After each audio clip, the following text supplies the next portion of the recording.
coming off of their embarrassing 40-9 loss against the Buffalo Bills, where the Panthers had to march out a backup quarterback who did not do anything to help the team.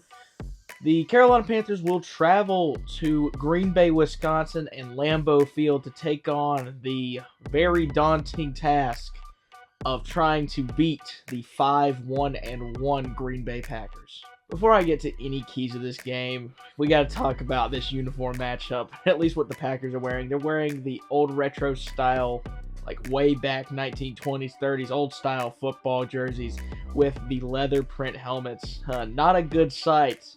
Something I don't want to see on my TV and watch for 4 quarters.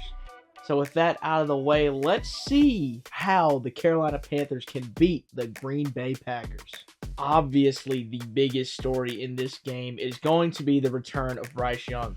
He was a full participant on Wednesday's practice, as far as I know. Bryce needs to play in this game. It is obvious that Andy Dalton does not give the Panthers a good chance to win football games if they're going against good opponents, and Packers aren't just good, they are great.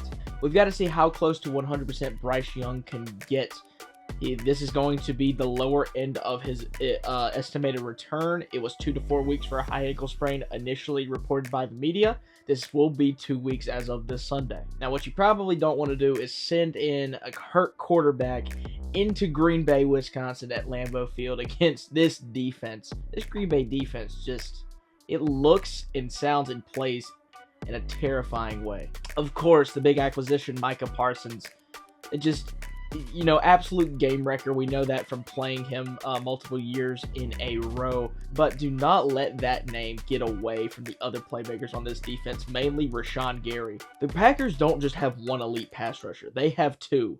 And now Rashawn Gary is allowed to get one-on-one snaps more often because Micah Parsons is there. Despite blitzing at the 30th rate in the league and only playing 7 games this season, the Green Bay Packers are still top half in the league in sacks, I believe number 12 at this point. And to see a group like the Green Bay Packers pass rush about to go against a completely destroyed group like the Panthers offensive line, it does not spell good things, right?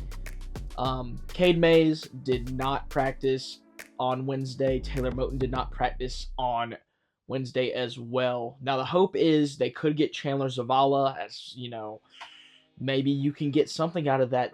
With Brady Christensen going down, somebody's got to step in at guard. You got to hope that Cade Mays and Taylor Moton play in this game. They are going to be crucial. There would be something so poetic for a Green Bay Packers fan to see Josh Nijman come back to Green Bay and have to go against Rashawn Gary and Micah Parsons. And to me, that sounds like a horrible matchup.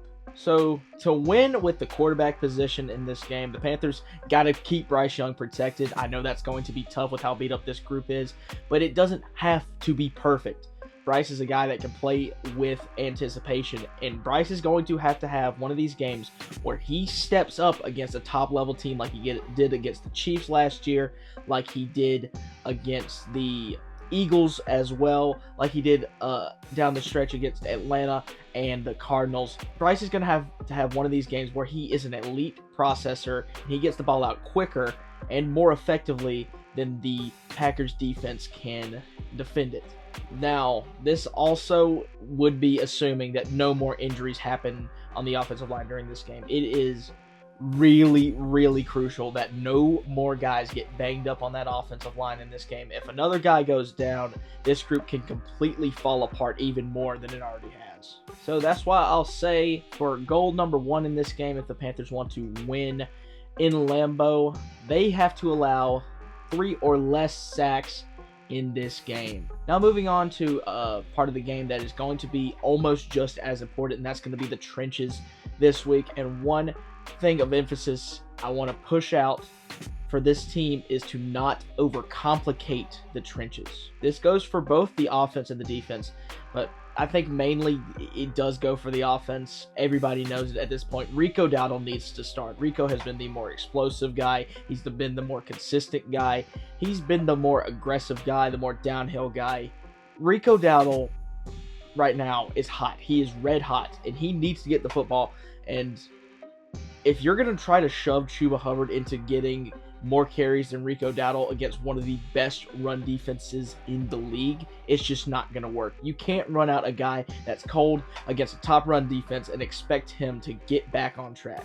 And Green Bay's run defense isn't even just good. They are great. They are really, really good in run defense this season. Third in rushing yards allowed per game, just a bunch of other stats that just prove that they are really, really, really stout in the rush defense category. Now, one thing that we can bring up against this rush defense is they have, throughout this season, been able to be broken down by the more physical guys. If you look at Quinshon Judkins, a guy who is near the top of the league in yards after contact. Javonte Williams with the Cowboys, another guy that's near that level in terms of yards after contact. You need a physical rusher if you want to rush against the Packers this season, and that guy has to be Rico Dowdle. Rico Dowdle has got to get at least 75% of these carries. Now, moving over to the Green Bay side of their running game, and this group has become more by committee. Emmanuel Wilson just had a season high in carries with 11, I believe, but this is probably still Josh Jacobs' backfield. Josh Jacobs is having somewhat of a down year in terms of efficiency, but he's still getting in the end zone. He has 9 rushing touchdowns so far, and he's a bruiser. He's a guy that can wear a defense down, and that's the type of runner that the Panthers have kind of been able to do okay against this season. We got to make sure that the Bills game was a fluke in terms of run defense. You've got to keep your fundamentals, right? You got to make tackles. You got to fill your lanes, and you can't overset the edge like they were against James Cook last game. And when you give up extremes in the week previous, you have to ask for extremes in the next week. So I'm going to ask for this Panthers rushing offense in this game. Give them a goal of Rico Dowdle having 18-plus carries and 125-plus yards. Over to Green Bay's side, if the Panthers want to have a good chance of keeping themselves in this game, they cannot let this team run all over them. So let's say keep Green Bay under 100 rushing yards to allow for more time of possession control like this team will need, and that's where Bryce Young does his best work, is when his team can hold on to the ball and he can slowly and methodically break down the defense. So the last point I want to talk about in this video is going to be two things that are kind of connected, and you'll know why they're connected, but that's going to be Jordan Love and Tucker Kraft. Jordan Love, at this point, I'm just going to go and say that he's an elite quarterback, and that should just be, what everybody says. He's having such an efficient and turnover-free season. He only has 2 turnovers on the season. Only 2 picks thrown in 7 games so far. He has been really efficient. He's been accurate. He's completed a lot of his passes. He's been incredible against the blitz, like ridiculously good against the blitz. He just beats teams completely when they try to pressure him. Jordan Love at this point in his career is a certified gunslinger, but for some reason he doesn't have the interception problems that Brett Favre had. He doesn't have the fastest time to throw. He's not Aaron Rodgers, but my God, if you can't get to him in a timely fashion, he can just completely pick you apart, and that is something that is going to be so hard for the Panthers in this game, as the pass rush just doesn't have juice right now. They don't have juice. I mean, Jordan Love just really doesn't get sacked. And if you take out the Cleveland game where they lost their only game of the season, he just doesn't get sacked. The Green Bay offensive line does what they have to through the air. They just allow Jordan Love to sit back there, read the defense, and make big plays all across the field. And the majority of those big plays goes to a tight end. Tucker Kraft is also becoming elite. He is posting big games week in, week out, just coming off of a huge, huge game. And the Panthers have obviously been susceptible to the tight end. Darren Waller had a great first half against the Panthers. And then Jake Ferguson was really, really good in a game where Dak Prescott just seemed to just cut straight through the Panthers' pass defense. It's going to be hard to stop a team that's just so red hot through the air right now.